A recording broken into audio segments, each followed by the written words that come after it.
Hello my friends, welcome back to the channel Ashish sir. आज के इस वीडियो के अंदर हम लोग बात करने वाले हैं 12th स्टैंडर्ड सेक्रेटरियल प्रैक्टिस का चैप्टर नंबर 1, दैट इज उसके अंदर एक इंपॉर्टेंट क्वेश्चन है वर्किंग कैपिटल। अब आप सभी को समझना बहुत ज्यादा जरूरी है कि ये वर्किंग कैपिटल क्या होता है, क्योंकि इसके पहले के वीडियोस में हमने फिक्स कैपिटल के बारे में पढ़ा, कॉर्पोरेट फाइनेंस क्या होता है, उसकी क्या अहमियत होती है और हम उसको किस तरीके से यूज कर सकते हैं, उसका क्या यूसेज है, वो सारी चीजें हमने डिस्कस करने की कोशिश की। उसके बाद हमने factors affecting working fix capital भी डिस्कस किया। तो आज के इस वीडियो के अंदर हम डिस्कस करेंगे what are the factors affecting working capital. तो अब हम लोग बात करने हैं वर्किंग कैपिटल का एग्जैक्ट मतलब क्या होता है। देखिए, ध्यान देते हैं। Working capital is the capital which is used to carry out the day to day business activity. मतलब बिजनेस स्टार्ट करने के लिए हमें कैपिटल की जरूरत है, और जब बिजनेस स्टार्ट करने के लिए कैपिटल की जरूरत हमें होती है तो उस कैपिटल को हम जब फिक्स असेट खरीदने के लिए इस्तेमाल करते हैं तो वो फिक्स कैपिटल बन जाता है। लेकिन स्टार्ट करने के बाद क्या सर, स्टार्ट करने के बाद उस बिजनेस को रन करना जरूरी होता है, और उस बिजनेस को रन करने के लिए हमें कुछ पैसे की जरूरत होती है, कुछ कैपिटल की रिक्वायरमेंट होती है, जो डे टू डे ट्रांजैक्शंस को, डे टू डे एक्टिविटीज को कंट्रोल मॉनिटर करने की कोशिश करेगा। Day to day carry business activities के लिए हमें पैसे की जरूरत है, जिसे हम वर्किंग कैपिटल कहते हैं। After estimating fix capital requirement of the business firm, it is necessary to estimate the amount of capital that would be needed to ensure smooth functioning of the business firm। मतलब business start करने से कुछ नहीं होता, लेकिन business start करने के लिए अगर आपने पैसा लगाया है कंपनी के फिक्स एसेट्स के अंदर तो वो आपका फिक्स कैपिटल है। लेकिन उस बिजनेस को लगातार सालों साल चलाने के लिए उसकी रोजमर्रा की जिंदगी के कुछ खर्चे होंगे। उस रोजमर्रा के जिंदगी के खर्चे को समझना, उस रोजमर्रा के जिंदगी के खर्चे को समझने के बाद उसमें एस्टिमेशन करना कि हमें डे टू डे एक्टिविटी में कितना खर्चा होगा, उस चीज को हम लोग कहते हैं वर्किंग कैपिटल। क्योंकि किसी भी बिजनेस की स्मूथ फंक्शनिंग के लिए, उसको स्मूथली चलाने के लिए हमें वर्किंग कैपिटल की जरूरत पड़ती है। A firm requires funds to store adequate raw material in stock. यानी किसी भी फर्म को अपने रॉ मटेरियल को स्टोर करने के लिए जरूरत होती है। एक बोलते हैं ना, स्टॉक रॉ मटेरियल को स्टॉक में जमा करने के लिए भी पैसे की जरूरत होती है। A firm would need capital to maintain sufficient stock of finish goods. यानी फिनिश गुड्स को स्टॉक में रिजर्व रखने के लिए भी आपको पैसे की जरूरत होती है, वेयर हाउसिंग की जरूरत होती है। In actual practice goods are sold out in cash or credit. Goods sold on credit do not fetch cash immediately. Firm will have to arrange the fund till the amount is collected from the debtors.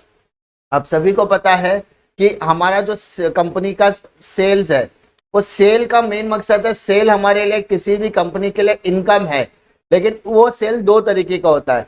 अगर मैं cash sales की बात करूं तो क्या मुझे cash immediately मिलेगा? Yes sir, आपको कैश इमीडिएटली मिलेगा। लेकिन जब मैं क्रेडिट सेल की बात करता हूं तो मेरे को पैसा तुरंत मिलने वाला है क्या? नहीं, तो डिले। तो ये पैसा जब तक मुझे रिकवर नहीं होता, ये पैसा मुझे जब तक रिकवर नहीं होता तब तक का फंड अरेंज कौन करेगा? तो माय डियर स्टूडेंट्स, तब तक का फंड हमारे पास होना चाहिए, क्योंकि किसी भी बिजनेस को बुलंदियों तक पहुंचाने के लिए, किसी भी बिजनेस को बुलंदियों तक पहुंचाने के लिए आपके पास जो क्रेडिटरशिप होती है वो इंपॉर्टेंट होता है। क्योंकि हम जब रॉ मटेरियल खरीदते हैं तो हमेशा रॉ मटेरियल कैश में खरीदेगा ऐसा होता नहीं है, हमें कभी कभी क्रेडिट पर भी सामान लेना होता है। तो जिस तरीके से हम क्रेडिट पर सामान लेते हैं, उसी तरीके से हम अपने कस्टमर्स को भी उधारी पर सामान बेचते हैं। ठीक है, ताकि फ्यूचर में वो कैश आएगा, रिलेशन मेंटेन रहेगा। क्योंकि किसी भी तरीके के बिजनेस को बुलंदियों तक पहुंचाने के लिए आपके एम्प्लॉय, आपके कस्टमर्स, आपके आउटसाइडर्स, आपकी गवर्नमेंट, आपकी सोसाइटी, आपके सप्लायर्स, सबके साथ रिलेशन होना, मेंटेन करना जरूरी होता है। तो कस्टमर्स के साथ रिलेशन मेंटेन करना मतलब कहीं ना कहीं आप उनको क्रेडिट सेल कर रहे हो, उधारी दे रहे हो, वो आपको फ्यूचर में पेमेंट करेगा। तो तब तक का हमारा क्या, तब तक हमारे पास एडिक्वेट फंड होना जरूरी है। Cash is also required to pay overheads, खर्चा करने के लिए भी, लाइट बिल पैसा देना पड़ेगा, एम्प्लॉय आपके पास काम कर रहा है उसको सैलरी देने पड़ेंगे, आपके पास जो असेट्स है उसके मेंटेनेंस का पैसा आपको देना पड़ेगा, जो ऑफिस के अंदर एंटर करते हैं झाड़ू पोछा वाला करने वाले को भी आपको पैसे देने पड़ेंगे, मशीन्स आपके पास है, बड़ी बड़ी मशीन्स है, उसको अंदर रिपेयरिंग हो गया तो उसको भी आपको पैसा देना है। तो आपकी रोजमर्रा की जिंदगी में पैसे तो लगने ही वाले हैं, तो हर जगह पर आप पैसा तुरंत तो मांग नहीं सकते, तो हमें कुछ ना कुछ फंड्स को अपने पास रखना पड़ेगा, क्योंकि ये सारे फंड्स हमको डे टू डे एक्टिविटीज में लगने वाले हैं। Since uncertainty is always in a feature of business, some excess cash should be maintained to meet unexpected expenses। आपको पता है बिजनेस के अंदर अप्स एंड डाउन्स आने ही वाले हैं माय डियर फ्रेंड्स, बिजनेस के अंदर ग्रोथ भी आएगा, बिजनेस के अंदर डाउनफॉल भी आएगा, दोनों ही समय पर हमारे पास पैसे होने चाहिए, क्योंकि अगर अनवांटेड एक्सपेंसेस कभी बेयर करना पड़ा माय डियर स्टूडेंट्स, तो आपके पास कैश होना जरूरी है। और डे टू डे एक्टिविटी में जो एक्सपेंसेस होते हैं उसी को बेयर करने के लिए हम लोग अब पैसे रखते हैं, उस पैसे को हम कहते हैं working capital. Now move to next. इसीलिए thus a business firm will have to arrange capital for the following, कुछ चीजों के लिए। सबसे पहला इन्वेंटरीज बिल्डअप करने के लिए, स्टॉक बिल्डअप करने के लिए, आपने जो सामान बनाया है उसको गोडाउन में रखना पड़ेगा, तो गोडाउन का भी तो रेंट होगा, गोडाउन की भी तो एक्सपेंसेस होगा, गोडाउन का कीपर होगा, स्टोर कीपर होगा, उसकी बुक्स ऑफ अकाउंट है, तो उसके लिए भी आपको खर्चे करने पड़ेंगे। फॉर फाइनेंसिंग रिसीवेबल्स, आपने सामान बेचा, सामान बेचने के बाद कस्टमर ने कहा कि मैं आपको पैसा फ्यूचर में दूंगा, तो वो 15-20 दिन 25 दिन 1 महीने का जो क्रेडिट पीरियड लेगा, तब तक के लिए उसको फाइनेंस करने के लिए भी पैसे की जरूरत है, वर्किंग कैपिटल की जरूरत है। And third, for covering day to day operating expenses, और हमको रोजमर्रा की जिंदगी के खर्चे होंगे उसको भी कवर करने के लिए मुझे क्या चाहिए, पैसा चाहिए। Next, the capital invested in this asset referred as working capital, मतलब जब हम कहते हैं कि जब अकाउंट रिसीवेबल की बात करते हैं, जब इन्वेंट्रीज की बात करते हैं, ऑपरेटिंग एक्सपेंसेस की बात करते हैं, तो उन सभी के लिए जो आपको पैसे लगेंगे उसको हम बोलते हैं वर्किंग कैपिटल।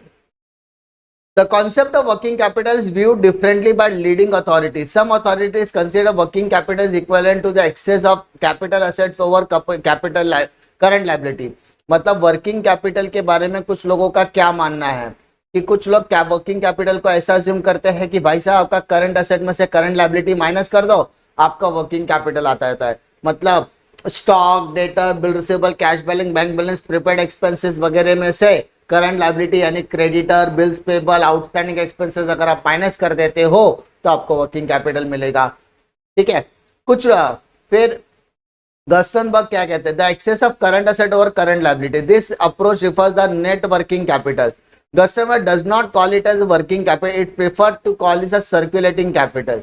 मतलब गस्टनबर्ग क्या कहते हैं कि भाई करंट एसेट में से करंट लायबिलिटी माइनस कर दो तो उसको हम क्या बोलेंगे, नेट वर्किंग कैपिटल, लेकिन वो बोलते हैं इसको वर्किंग कैपिटल नहीं, इसको हम सर्कुलेटिंग कैपिटल। एक सिंपल एग्जांपल देके मैं आपको समझाने की कोशिश करता हूं। मान लो ठीक है, मेरे जेब में 100 रुपए पड़े हैं, मेरे जेब में 100 रुपया पड़ा हुआ है, तो वो 100 रुपया मेरे लिए कैश है, वो मेरे लिए वर्किंग कैपिटल का एक हिस्सा है, वो मेरे लिए एसेट है, करंट एसेट। मेरे पेटीएम में 50 रुपए पड़ा हुआ है, तो टोटल मेरे पास कितना है, 150 रुपीज है। ठीक है, और मेरे गूगल पे अकाउंट दैट इज मेरे बैंक अकाउंट के अंदर 100 रुपीज पड़े हैं, तो टोटल मेरे पास 250 रुपीज है। अंडरस्टूड। मेरे कुछ स्टूडेंट्स हैं जिनके 300 रुपए फीस आना बाकी है, तो 250 प्लस 300 550 रुपीज क्या होगा, मेरा वर्किंग कैपिटल में से करंट एसेट का एक हिस्सा होगा। अब रास्ते में जा रहा था, आपने मुझे पकड़ लिया, सर आपने मेरे से 200 रुपए लिया था, कब दोगे? बोला एक काम कर भाई, मेरे पास 550 रुपया है, इसमें से ये ले भाई 200 रुपया, तो मेरे पास जो करंट एसेट है उसमें से मैंने 200 रुपया इमीडिएट पेमेंट कर दिया एज अ करंट लायबिलिटी, तो मेरे पास 350 रुपया आज भी है रोलिंग घुमाने के लिए, सर्कुलेट करने के लिए, डे टू डे एक्सपेंसेस को मेटअप करने के लिए। तो इस तरीके के खर्चे को हम कहते हैं वर्किंग कैपिटल। जिसको हम सर्कुलेटिंग कैपिटल कहते हैं। Other authorities viewed working capital equivalent to current asset. कुछ अथॉरिटीज का ऐसा मानना है कि जो वर्किंग कैपिटल है वो सिर्फ करंट एसेट है। According to J S Mill the sum of current asset is working capital, यानी इसमें जो मेरे पास 100 रुपया, 50 रुपया, 100 रुपया, 300 रुपया बचा है, तो उसको टोटल 550 जो है वो मेरा वर्किंग कैपिटल है। कुछ लोगों का ऐसा मानना है। This approach has a broader application, it takes the consideration all current asset of the company refers to the gross working capital. मतलब दो तरीके के, यानी अगर आपके पास टोटल करंट एसेट है, अगर आपके पास टोटल करंट एसेट है जिसके अंदर मैं बात करूं स्टॉक, उसके बाद मैं बात करूं डेटर्स, उसके बाद मैं बात करूं bill receivable, cash balance, bank balance, prepaid expenses, तो ये सारी एक्सपेंसेस को अगर मैं ऐड करूं तो मुझे मिलेगा ग्रॉस वर्किंग कैपिटल। क्या मिलेगा? Gross working capital. तो कुछ लोग बोलते हैं सिर्फ इतना ही करेंगे तो ये वर्किंग कैपिटल हो गया, लेकिन कुछ लोग बोलते हैं इसमें से आपको करंट लायबिलिटी माइनस करना पड़ेगा। तो करंट लायबिलिटी में आपका क्रेडिटर आ सकता है, आपका बिल्स पेबल आ सकता है, आपका आउटस्टैंडिंग एक्सपेंसेस आ सकता है। ये सब माइनस करोगे तो आपको मिलेगा नेट वर्किंग कैपिटल। तो कुछ लोग बोलते हैं नेट वर्किंग कैपिटल। तो सबका अपना अपना अप्रोच है, सब अपनी जगह पर सही है, बट डिपेंड करता है कौन नैरो में बात करता है, कोई ब्रॉडर सेंस में बात करता है। ठीक है, आई होप आपको इसमें कोई दिक्कत नहीं आएगी। तो ये जो है वो है वर्किंग कैपिटल, जिसे हम सर्कुलेटिंग कैपिटल भी कहते हैं। नाउ अब हम लोग बात करने वाले what are the factors affecting working capital requirement, यानी ऐसे कौन कौन से फैक्टर्स है जो हमारे वर्किंग कैपिटल को अफेक्ट कर सकते हैं। यानी ऐसे कौन कौन से फैक्टर्स है जहां पर वर्किंग कैपिटल ज्यादा, कम या नहीं लग सकता है, इट डिपेंड्स। तो पहला पॉइंट आपको देखने के लिए मिलेगा nature of business. My dear students, अगर कोई भी फर्म किसी भी तरीके के मैन्युफैक्चरिंग प्रोडक्ट के अंदर, ठीक है, जिसका डेली कंजम्पशन होता है, उससे लेस वर्किंग कैपिटल की जरूरत होती है, because there would be a constant and sufficient cash inflow in the firm to take care of the liabilities. अगर आप मैन्युफैक्चरिंग सेक्टर में हो जिसका डेली कंजम्पशन होता है, तो इसमें आपको लेस वर्किंग कैपिटल की रिक्वायरमेंट है, क्योंकि आपके पास लगातार तरीके से सफिशिएंट कैश आता है और आप उस कैश का इस्तेमाल लायबिलिटी पे ऑफ करने के लिए कर सकते हो। Likewise, public utility concern have to maintain small working capital because of continuous flow of cash from their customers. जैसे पब्लिक यूटिलिटी कंसर्न्स हो गए। अब मैं आपको एक सिंपल एग्जांपल देता हूं। ट्रांसपोर्टेशन, गैस, इलेक्ट्रिसिटी, अब इनको पैसा तो दे लगेगा, इनको कम पैसे की जरूरत है, लेस वर्किंग कैपिटल, क्योंकि ये पब्लिक यूटिलिटी कंसर्न्स में काम करते हैं। इनको तो कैश फ्लो आता ही है, लेकिन ये कंटिन्यूस में थोड़ा सा कम आएगा। अभी मैं आपको बात करता हूँ मैन्युफैक्चरिंग सेक्टर में। आपने वड़ा पाव वाला देखा रहेगा, नॉर्मल बिजनेस पकड़ता, छोटा बिजनेस समझने में ज्यादा आसान होता है। वो रोज धंधा खोलेगा, रोज शटर खोलता है, रोज छोटी सी दुकान खोलता है, रोज वड़ा बनाएगा, रोज वड़ा बेचेगा, वड़ा पाव बेचेगा और उससे पैसे कमाएगा। तो उसको ज्यादा वर्किंग कैपिटल की जरूरत नहीं है। द रीजन इज दैट रोज बनाएगा, रोज खाएगा, रोज बेचेगा, रोज पैसा कमाएगा, रोज सप्लायर को पैसा देगा, तो उसको वर्किंग कैपिटल थोड़ा सा कम लगेगा।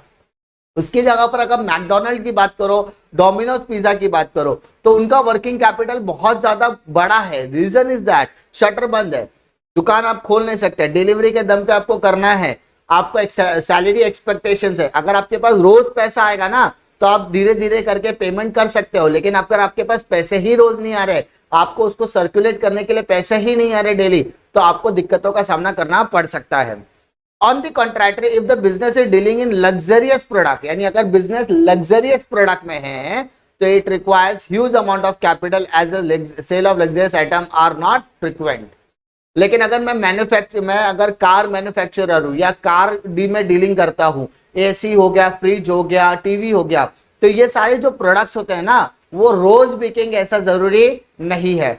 आपके प्रोडक्ट बिक सकते हैं, मैं मना नहीं कर रहा हूं कि नहीं बिक सकते, आपके प्रोडक्ट बिक सकते हैं, लेकिन जो फ्रीक्वेंसी होगी वो बहुत कम होगी। तो क्या आपने कभी, मेरे हिसाब से वड़ा पाव वाले के पास आपने देखा होगा 25-30 कस्टमर एक साथ at a one time vada pav खरीदने के लिए रेडी है, लेकिन क्या किसी दुकान पर आपने ऐसा देखा 150-200 कस्टमर, 50 कस्टमर, 25 कस्टमर एक साथ कोई टीवी खरीदने के लिए खड़ा है और ये चीजें रोज उसके पास होती है, ऐसा पॉसिबल नहीं है। तो जो लग्जरियस प्रोडक्ट्स होती है, एयर कंडीशन, कार, ये जितने भी लग्जरियस प्रोडक्ट्स है, उसकी जो फ्रीक्वेंसी होती है बहुत ही कम होती है। तो यहाँ जिसकी फ्रीक्वेंसी कम है उसको वर्किंग कैपिटल बहुत ज्यादा लगता है। Trading and merchandising firms are which are concerned about the distribution of goods have to carry big inventory of the goods to meet customers' demand, have to extend credit facility to attract customers, hence they need a large amount of working capital. यानी जब हम trading company की बात करते हैं तो वो क्या करते हैं, गुड्स को डिस्ट्रीब्यूट करने का काम करते हैं, गुड्स को सेल करने का काम करते हैं। When I am talking about goods को डिस्ट्रीब्यूशन एंड सेल करने का, तो सेल आपका क्रेडिट सेल भी हो सकता है, क्योंकि अगर मैं कैश में डील कर रहा, बाजू वाला क्रेडिट, तो हो सकता है कस्टमर क्रेडिट के चक्कर में वहां जाए, तो कस्टमर्स को बांधे रखने के लिए कभी कभी हमें क्रेडिट सेल करना ही पड़ता है। तो इसमें हमें पैसा तुरंत नहीं मिलता। जब आपको पैसा तुरंत नहीं मिलता और आपको कस्टमर्स को बांध कर भी रखना है, तो उसमें आपको large amount of working capital की जरूरत पड़ने वाली है। नाउ मूव टू नेक्स्ट बेटा, second point, size of the business. भाई साहब सिंपल सी बात है, अगर आपके कंपनी का स्केल ऑफ ऑपरेशन बड़ा है तो ज्यादा पैसा लगेगा, स्केल ऑफ ऑपरेशन छोटा है तो आपको कम वर्किंग कैपिटल लगेगा। मतलब साइज ऑफ बिजनेस हमारे वर्किंग कैपिटल को क्या करता है, अफेक्ट करता है। लार्ज स्केल ऑफ ऑपरेशन है तो भैया पैसा ज्यादा लगेगा, स्मॉल स्केल ऑफ ऑपरेशन तो पैसा कम लगेगा। ठीक है, next, volume of sales. Volume of sales, this is all most important factor affecting the working capital. The volume of sale and size working capital are directly connected with each other. If the volume of sale increases, there is an increase of amount of working capital and vice versa. मतलब अगर आपका cell बढ़ा तो working capital भी बढ़ेगा, अगर cell कम हुआ तो वर्किंग कैपिटल भी कम हो सकता है, because volume of sales and working capital दोनों का साइज एक दूसरे से क्या है, डायरेक्टली कनेक्टेड होते हैं। डिफिकल्टी बेटा नहीं सर। नेक्स्ट बेटा, प्रोडक्शन साइकिल समझने की बात करते हैं मित्रों। The process of converting raw material into finish goods is called production cycle. जब रॉ मटेरियल को हम फिनिश गुड्स में कन्वर्ट करते हैं उसको हम बोलते हैं प्रोडक्शन साइकिल। टोमेटो को टोमेटो केचप बनाना इज अ प्रोडक्शन साइकिल, समझे। If period of production cycle is longer, then the firm needs more amount of working capital. If manufacturing cycle is short, it required less working capital. Production cycle बहुत लंबा है, बड़ा है, तो working capital ज्यादा लगेगा। Production cycle छोटा है तो वर्किंग कैपिटल कम लगेगा। Next, business cycle. When there is a boom in the economy, मतलब इकोनॉमी जब कगार बोलते हैं टॉप पर पहुंच जाए तो सेल्स इंक्रीज होता है, और अगर आपका सेल्स इंक्रीज होता है तो आपको स्टॉक में इन्वेस्ट करना पड़ेगा। स्टॉक्स मतलब इन्वेस्टमेंट इन स्टॉक, तो it required additional working capital. और जब आपका बिजनेस रिसेशन पीरियड से होता है, जहां पे सेल आपका गिर जाता है, तो वहां पर हमको वर्किंग कैपिटल भी गिराना पड़ता है, क्योंकि वहां पर हमको स्टॉक कम रिजर्व रखना पड़ता है। अरे सप्लाई की बात कर रहा हूं ना, जब लोग इकोनॉमी बूम पर है, इकोनॉमी बढ़ रही है, तो लोगों की डिमांड आएगी, लोगों की डिमांड हो तो सप्लाई भी फ्रीक्वेंट करना पड़ेगा, सप्लाई फ्रीक्वेंट करना तो स्टॉक रिजर्व करना पड़ेगा, तो स्टॉक रिजर्व करने के लिए ज्यादा वर्किंग कैपिटल की जरूरत है। और अगर इकोनॉमी नीचे की तरफ आते है, इन्फ्लेशन का टाइम होता है, रिसेशन का टाइम होता है, तो सेल गिरेगा तो ज्यादा सामान को स्टॉक में रखने की जरूरत नहीं है, बिकॉज डिमांड भी कम होगा। तो जब आपका स्टॉक कम होगा तो ऑब्वियसली आपका वर्किंग कैपिटल भी रिड्यूस होने वाला है। Next, terms of purchase and sales. My dear friends, आपको समझने की जरूरत है कि हम जब भी परचेज करते हैं ना, तो हमारे लिए सबसे इंपॉर्टेंट होता है credit. If the firm does not get credit facility for purchases but adopts liberal credit policy for sale, it requires more working capital. मतलब भाई साहब, आप सामान कैश में खरीद रहे हो लेकिन सामान उधारी बेच रहे हो, तो आप तो दयावान हो गए, है ना, आप तो राजा हरिश्चंद्र हो गए कि आपको कोई माल उधारी नहीं देता लेकिन आप सबको माल उधारी देते हो, तो ऑब्वियसली उसका भुगतान तो आपको एडिशनल वर्किंग कैपिटल से ही करना पड़ेगा। द रीजन इज दैट मैं जो माल परचेस कर रहा हूं, जिस सप्लायर से कर रहा हूं, वो सप्लायर मुझे उधारी नहीं देता, ठीक है, यानी मुझे उसको इमीडिएट पेमेंट देना है। लेकिन मैं कस्टमर के साथ रिलेशन मेंटेन करने के लिए उसको उधारी दे रहा हूं, तो क्या गारंटी है कि क्रेडिट देने के बाद वो मुझे टाइम पे पैसा देगा? तो जब तक मुझे पैसा नहीं मिलता तब तक तो मुझे वर्किंग कैपिटल ज्यादा ही मेंटेन करना है। लेकिन अगर मुझे परचेसेस के टाइम पर सप्लायर ने क्रेडिट दिया तो मैं सामने वाले को भी क्रेडिट दूंगा, वो मुझे पैसा देगा तो मैं भाई साहब को पैसा दूंगा। तो इससे क्या होगा, मुझे कैश कम मेंटेन करना पड़ेगा, इसका मतलब वहां पर वर्किंग कैपिटल भी कम रखना है हमारे पास, तो वर्किंग कैपिटल की रिक्वायरमेंट भी रिड्यूस हो जाएगी। Next, credit control. My dear students, credit control include the factors such as volume of credit sale, volume of terms of credit sale, collection policy. If the credit policy is sound, it is possible the company to improve cash flow. If the credit policy is liberal, it creates a problem of collection of funds. It can increase possibility of bad debt. Therefore, a firm require more working capital. The firm making cash sales requiring less working capital. भाई साहब, अगर मैं cash sales कर रहा हूं ना तो मेरे पास सफिशिएंट कैश है, तो जब मेरे पास सफिशिएंट कैश है तो मुझे लेस वर्किंग कैपिटल रिक्वायर्ड है। लेकिन अगर मैं क्रेडिट सेल की बात कर रहा हूं और क्रेडिट सेल में भी मैंने अपने क्रेडिट पॉलिसी के तहत उन्हें सफिशिएंट टाइम दिया है, क्या दिया है? सफिशिएंट टाइम, तो भाई साहब मुझे वहां पर वर्किंग कैपिटल की कम जरूरत है। लेकिन अगर मैंने उनको बहुत ज्यादा छूट दे दी, ठीक है, अगर मैंने उनको बहुत ज्यादा छूट दे दी, लिबरल, अरे हाँ भाई ठीक है पैसा दे देना, कोई टेंशन नहीं, मोटा भाई से तुम हम आप दे दो बिंदास, आप लेके जाओ, टेंशन लेने का नहीं, पैसे का तुम टेंशन मत लो।